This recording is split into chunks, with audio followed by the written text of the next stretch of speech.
9. Okay. I'm going to show you guys, we have 3-1 homework going home tonight, and it will be due on Monday. And we have been working on dividing with remainders. And so I'm going to show you how to divide with remainders. I'm going to do number 1 with you. We have a little mnemonic device that we use when we divide. It helps us to remember the steps of long division. So I'm going to write those steps right at the top. It goes like this: does, a D for does, McDonald's, an M for McDonald's, serve, an S for serve, cheeseburgers, a CH for cheeseburgers. And what that reminds me is that the first step is to divide, the second step is to multiply, the third step is to subtract, and then I just check to make sure my remainder is less than my divisor, okay?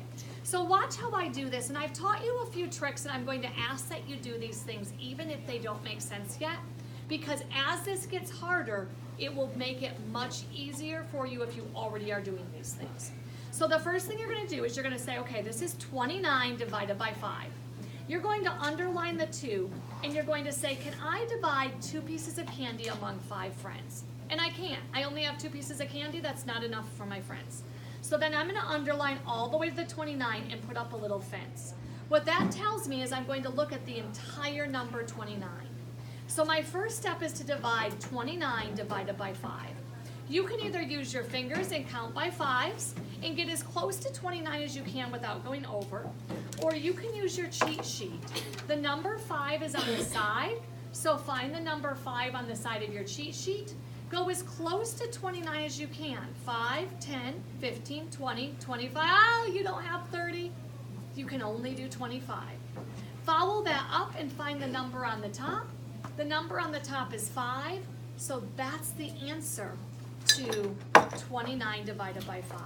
So I would put that 5 right here in the ones place because I went all the way to the ones place. I'm looking at the entire number 29. Once again, this will make it easier later when our numbers get harder. So keep that 5 in the ones place, and then you've done your division. Step 1 is done. Step 2 is to multiply, so I'm going to do 5 times 5, which is 25. I'm paying attention to place value the entire time. I've lined up all my 1s and all my 10s. My next step is to subtract. I'm going to subtract 29 minus 25, which is 4. And my last step is to check. And I'm going to check this 4 to see if I have 4 pieces of candy, can I keep giving them to my 5 friends? And I can't. Because I don't have enough pieces of candy, then this would have to remain in the bag for a remainder of 4. And then you're going to circle the answer to show me that you understand that the answer to 29 divided by 5 is 5 with a remainder of 4. This entire thing is the answer. You can quick check your work to see if you're right. By checking your work, you just multiply. 5 times 5 is 25, plus 4, 26, 27, 28, 29. Since I got 29, when I multiplied and added 4, my answer is correct. Good luck with the